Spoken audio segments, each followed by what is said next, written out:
Hi, everyone. Judge Andrew Napolitano here for Judging Freedom. Today is Tuesday, May 6th, 2025. Colonel Douglas Macgregor will be here with us in just a moment on is Iran really a threat to the United States? But first this. While the markets are giving us whiplash, have you seen the price of gold? It's soaring. In the past 12 months, gold has risen to more than $3,000 an ounce. I'm so glad I bought my gold. It's not too late for you to buy yours. The same experts that predicted gold at $3,200 an ounce now predict gold at $4,500 or more in the next year. What's driving the price higher? Paper currencies. All around the world, they are falling in value. Big money is in panic as falling currencies shrink the value of their paper wealth. That's why big banks and billionaires are buying gold in record amounts. As long as paper money keeps falling, they'll keep buying, and gold will keep rising. So do what I did. Call my friends at Lear Capital. You'll have a great conversation, and they'll send you very helpful information. Learn how you can store gold in your IRA tax and penalty free or have it sent directly to your doorstep. There's zero pressure to buy and you have a 100% risk-free purchase guarantee. It's time to see if gold is right for you. Call 800-511-4620, 800-511-4620 or go to LearJudgeNap.com and tell them your friend the judge sent you. Colonel Macgregor, welcome here, my dear friend. Before we get to the area I want to explore with you, the Middle East and Ukraine, and statements by the Secretary of Defense and Secretary of State that Iran, I said Ukraine, I meant Iran. I'm going to confuse myself. The Middle East and Iran, and statements by the Secretaries of State and Defense that Iran poses a threat to the United States. Before we get there, some questions about Ukraine. Are you able to discern if Steve Witkoff, the president's emissary, not General Kellogg, the other emissary, but Steve Witkoff, is making progress toward a resolution of the special military operation? My perception is no. There's very little, ultimately, that Mr. Witkoff can do. And I think that's because of President Trump. President Trump has made so many contradictory statements recently that would lead the Russians to believe that he's not a reliable negotiating partner, that he doesn't have a true position that rests on a foundation of careful thought and analysis. I mean, the president announced suddenly that he's going to support the Ukrainians with another $540 million package.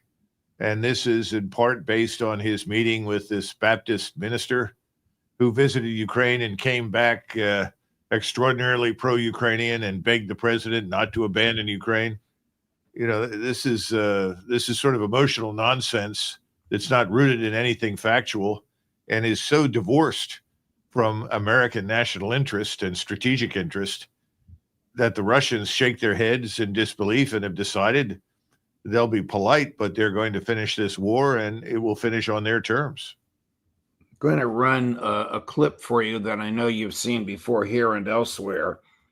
It's a rather feeble Joe Biden in the one debate that he had with Donald Trump. But here's the point that he makes, and you tell me if it's that distinct from what Trump said on Sunday. So, Chris, cut number 9. The fact is that Putin is a war criminal. He's killed thousands and thousands of people. And he has made one thing clear. He wants to reestablish what was part of the Soviet Empire, not just a piece. He wants all of Ukraine. That's what he wants. And then you think he'll stop there? Do you think he'll stop when if he takes Ukraine? What do you think happens to Poland? What do you think of Belarus? What do you think happens to those NATO countries?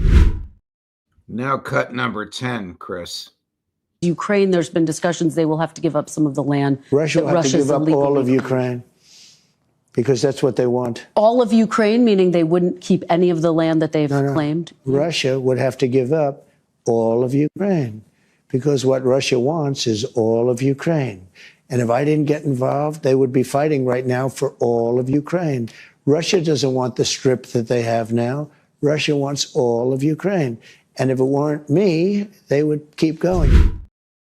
I guess this is the type of misstatement of which you spoke a few minutes ago, because, Colonel, you have told us, and so has almost everybody else on this program, that there is not a scintilla of evidence that Putin wants all of Ukraine. In fact, there's much evidence to indicate to the contrary. Yeah, I mean, the tragedy here is that President Trump a few weeks ago said something very different. And he recognized that Ukraine was going to have to give something up in order to end this war. But at no point did he suggest what he did in this last statement. I think, again, President Trump is far too easily influenced by the last person that spoke with him. You cannot run a country this way. You can't govern this way. You cannot conduct foreign and defense policy this way. How on earth can his emissaries, whether it's Kellogg or Witkoff, have any credibility in the Kremlin? And what on earth does the Kremlin think when they hear something like that? Well, General Kellogg has no credibility anyway. The Russians regard him as a sort of a cartoon character cutout. Mr. Witkoff was taken seriously. I doubt now that he will ever be taken seriously again. And I think that Mr. Witkoff probably did the best he could to represent what he thought President Trump's views were. But as we've just found out, his views then and his views now are not the same. So again, there's a problem that the president has with these tendencies to vacillate between one position and the other. And that is a prescription for disaster. It's a prescription for conflict and crisis. So at this point, I think we have become irrelevant. The notion that he would say that if it were not for him, that the Russians would be fighting for all of Ukraine is ludicrous nonsense. It's delusional narcissism. It's a very dangerous thing. I mean, I like the man, and I liked many of his views when I thought he made sense, which was very different for several years ago from what I'm hearing now. But this is just nonsense, but it's dangerous because it leads people to assume that we are as reckless as a teenager with TikTok, that nothing lasts beyond the next election cycle. A great power that is governed in that way and led in that way is on the road to failure. And I think that's where we are. At the risk of gilding the lily, here's Donald Trump in that same debate with Joe Biden. And this is what he sold the American people on. Chris, cut number 8. It should have never happened. I will have that war settled between Putin and Zelensky as president-elect before I take office on January 20th. I'll have that war settled. People being killed so needlessly, so stupidly, and I will get it settled, and I'll get it settled fast before I take office. Now, you are a career military man and an extraordinary military historian. You're not a psychiatrist. How does one get from that Donald Trump to the one we just played on Sunday morning on Meet the Press? Well, I think you get that way because he is easily influenced by people that are around him that encourage him to believe that he, in fact, is what he described, the key figure that is standing between President Putin and Moscow and the conquest of all of Ukraine. That's just ludicrous nonsense, but somebody's ultimately planted that in his head.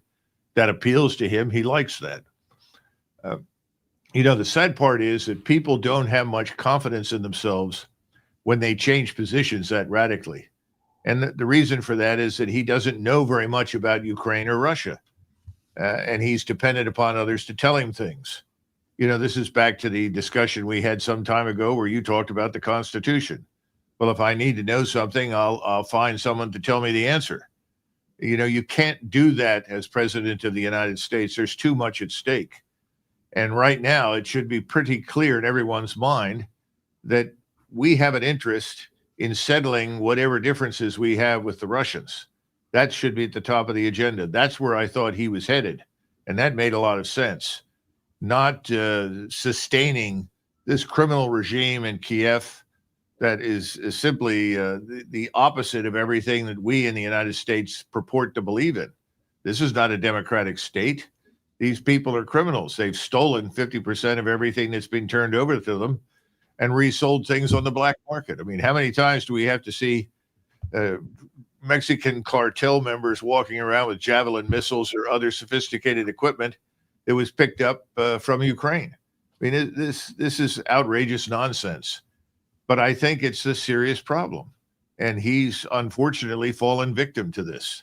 You and I have spent a lot of time publicly and privately discussing the Constitution.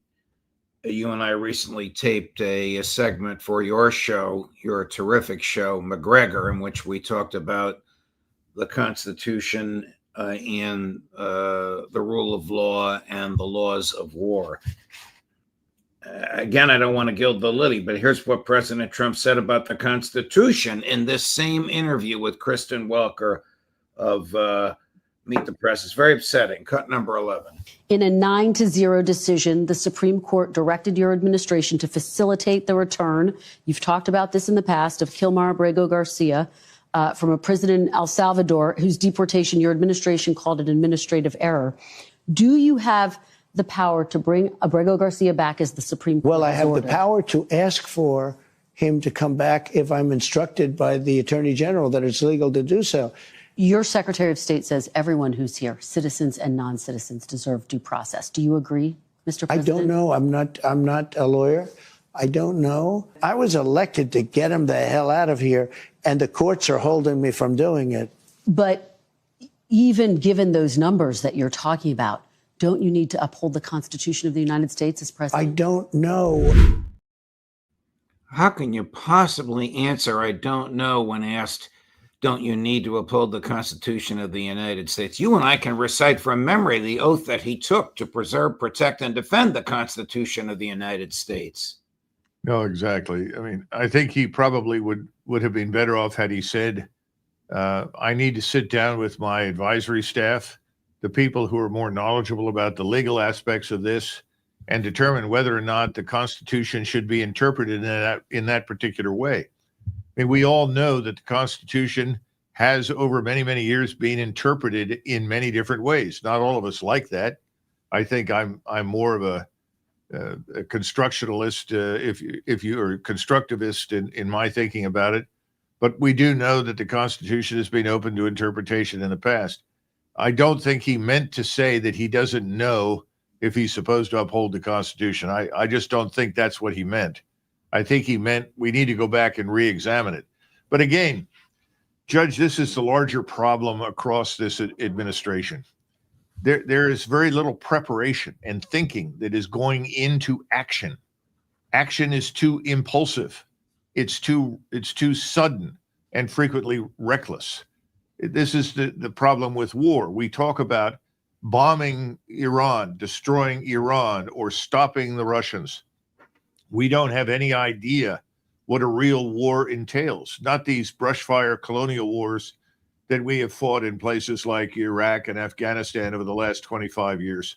We're talking about a war that is on the scale potentially of a great power war like the Second World War.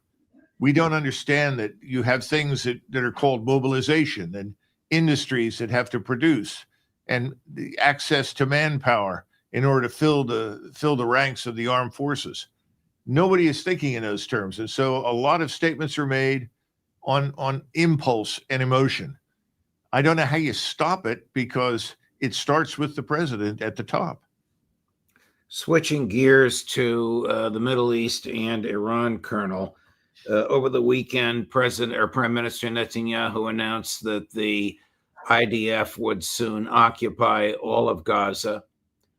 He threatened Iran because threatened to attack Iran because a Houthi missile landed at Ben Gurion Airport, and he threatened President Erdogan of Turkey, arguing that he has reason to believe, this must mean Mossad, but he didn't mention Mossad by name as a source, that Turkey is resupplying Hezbollah. Where is he going with all this? Mr. Netanyahu has right now in his mind and in the minds of his countrymen the unconditional backing of the United States and access to the employment of the United States Armed Forces in whatever way he chooses. That's very important to understand. The man wants to settle in his mind accounts with all of his neighbors.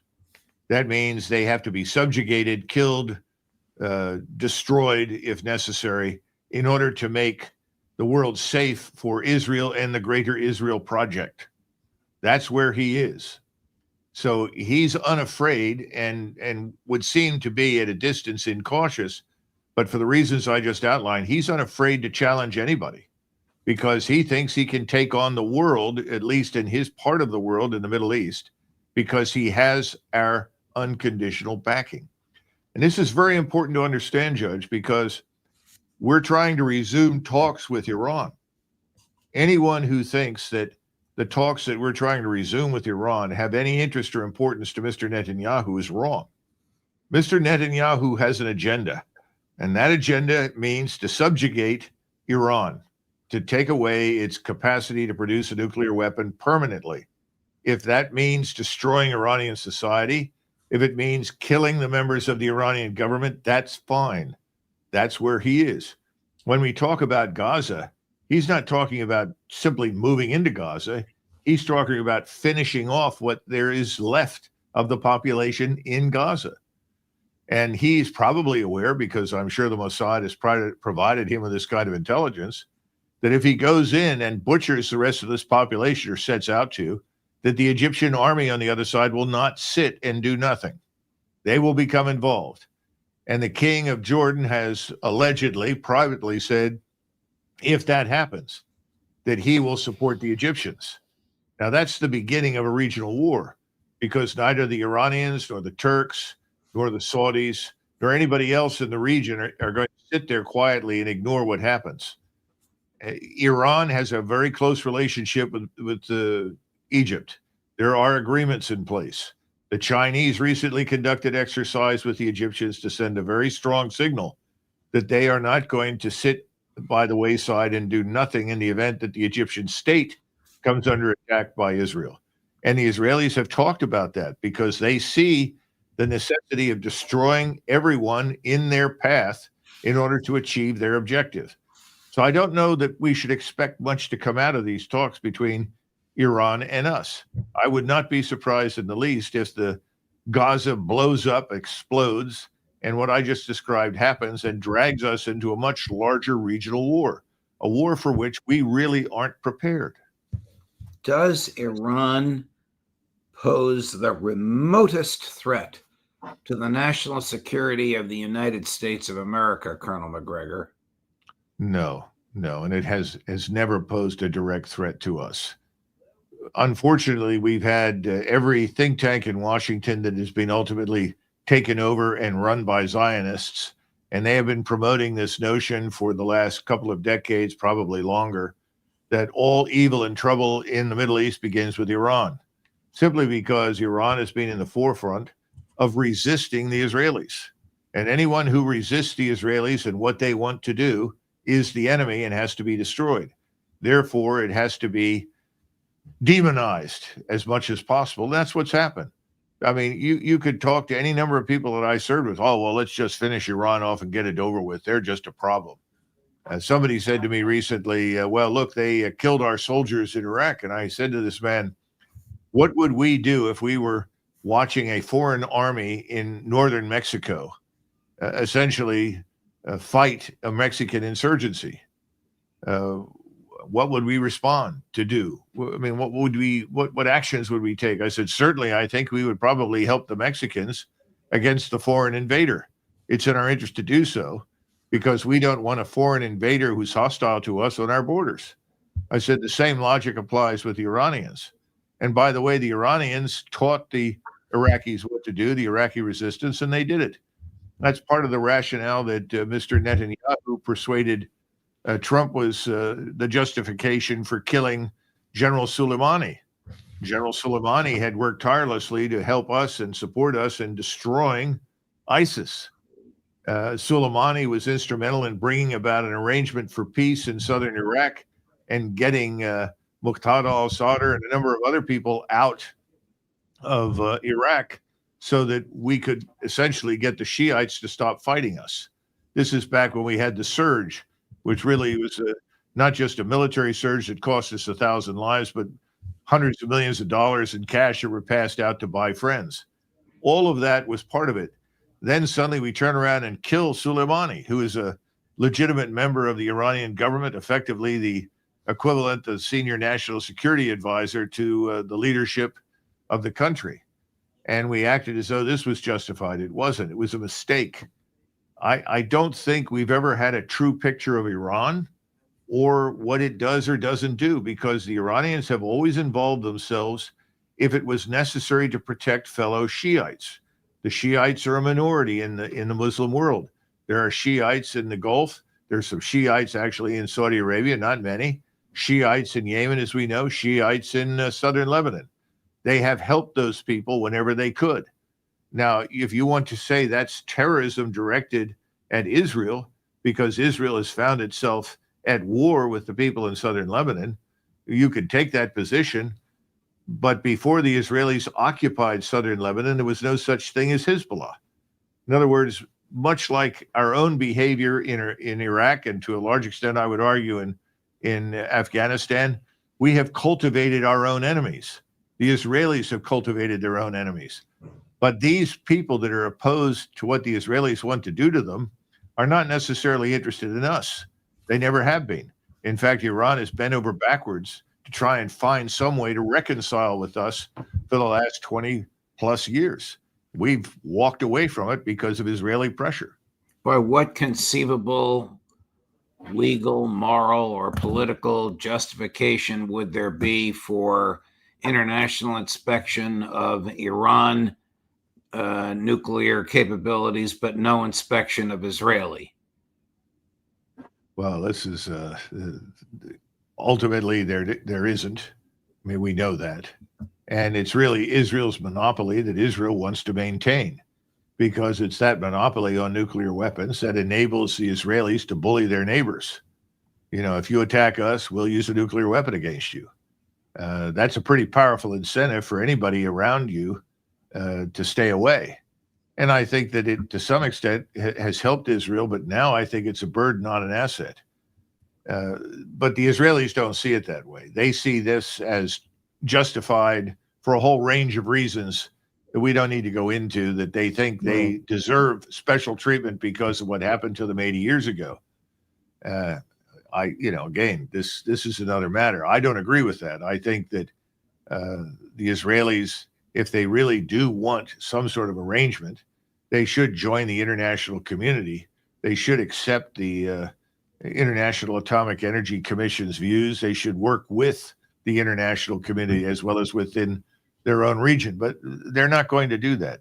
They're special. They'll tell you all about it. All you have to do is ask them. I mean, think about it. Just as the Russian possession of a nuclear weapon is a restraint on our use of a nuclear weapon, wouldn't an Iranian possession of a nuclear weapon bring stability to the Middle East and force restraint on the part of Israel? Well, that's right. And Israel doesn't want to be restrained in any way. It wants complete freedom of action and expects us to provide it and enable it. Without us, they don't have that freedom of action. We have nuclear weapons in the hands of Pakistan and in Indian hands. And thus far, we've had no nuclear confrontation between those countries. So I think that you can argue that it has provided a measure of stability to the Indian subcontinent. That has not excluded periodic skirmishes or attacks from either side, but it has prevented all-out war. So in that sense, I think you could make a pretty good argument for what you've just said, that if anything, the presence of nuclear weapons tends, on the whole, to prevent all-out war. Now, our audience is largely pro-peace, but Chris ran a poll. Over 1,500 people have responded. Just in the past hour, the question is, will Netanyahu drag Trump into a war with Iran? Yes, 73%. No, 27%. Well, I think the 73% are very thoughtful and intelligent people. I think that's the great danger, because you and I know, whatever you may think about President Trump, we know from personal experience, President Trump does not want a war with Iran. There's no question in my mind about that. The problem is, feeling that way is probably not enough. Yeah. That's the problem. Well, I mean, you told us earlier, this is a bitter criticism. You made this observation. I don't want to put words in your mouth. He seems to believe whoever he's been speaking to last. Yes, I think so.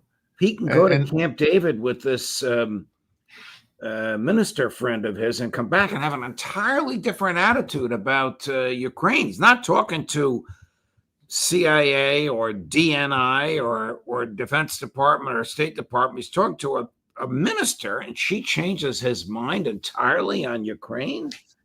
Well, remember when we were talking at some point about Syria, and there were 2 sets of missile strikes that President Trump launched into Syria, and he was approached with photographs of allegedly babies or a child or something that had been asphyxiated by some form of nerve gas by Syrian agents, whoever they were, whether they were government or otherwise. And suddenly he was enraged when he saw this picture. He's certainly not enraged by what's happening in Gaza. And what's happening in Gaza is far worse. And as it turned out, both times those missile strikes occurred, they not only did they change nothing and simply explode into the dirt, but it turned out that the justification for them was completely false, as the various investigating authorities in Great Britain and the United States and elsewhere in the world discovered. So he is influenced by things. He has strong emotions. I wish he would put some of those emotions to work in Gaza, where people are dying, starving to death, being butchered and killed right now. And he hasn't done it. Here's what he said just an hour ago, just about 40 minutes or so before we began taping this segment about the Houthis capitulating. Tell me if this is credible. Cut number 20. The Houthis have announced that they are not, or they've announced to us at least, that they don't want to fight anymore. They just don't want to fight. And we will honor that. And we will stop the bombings. And they have capitulated. But more importantly, we will take their word. They say they will not be blowing up ships anymore. And that's what the purpose of what we were doing. So that's just news. We just found out about that. Is that even believable? Why would they make such an announcement? Pardon me, Colonel? I have no way of knowing if any of that's true. I mean, he simply announced this. First of all, the word capitulation strikes me as being perhaps the wrong one, because after all, the Houthis have made it very clear from the beginning that what they were doing was to support their brethren in Gaza. And as long as their brethren in Gaza are being butchered and killed, it seems difficult for me to imagine why they would now simply stop because of a discussion with us. I'm not sure the president's gotten the whole story, but he likes to announce things that he thinks demonstrates a success story for himself and his administration. We'll have to wait and see. I could go on and on and on from the interview because of his claim that gas prices are under $2 a gallon. I'm kind of tired of fact checking him. I think we can see the pattern here, Colonel, and we can see how dangerous it is. And when he surrounds himself with people that he likes, not people that are necessarily competent. I'm thinking of my former Fox colleague who's now the Secretary of Defense. This exacerbates things. This just feeds his ego and enables him, I'm not a shrink, obviously, to change his mind radically based upon who has been whispering into his ear last. Well, there's also something else. I'm sure you're aware of it, but apparently his son, Don Jr., and Mr. Witkoff's son together were in Qatar, involved in some multi-billion-dollar deal involving the Trump family digital exchange. I'm not sure I know the details, but there doesn't seem to be any self-awareness with the administration. There wasn't any self-awareness with the Biden administration. Biden's son was engaged in all sorts of heinous acts, as we know, Right. and that didn't seem to make any difference. Now, Don Jr. is by no stretch of the imagination someone who commits heinous acts, but certainly the appearance of cutting these kinds of deals, along with Mr. Witkoff's son, in a place like Qatar. And we know that Mr. Witkoff, when he was last in Qatar, ostensibly for the purpose of talking to the Houthis, or they're not the Houthis, excuse me, the representatives of Hamas, reached some sort of $700 billion plus deal, or $700 million, deal for real estate in New York City. I mean, there's too much aggrandizement on the financial side involved in Washington these days. It's not just the congressmen and women who are profiting from insider trading. This kind of thing with wealthy people like the Trumps and Biden and his colleagues, all of this is very depressing for the rest of us. It's untoward. It's the sort of thing that should not be done while you're holding office, especially somebody like Mr. Witkoff.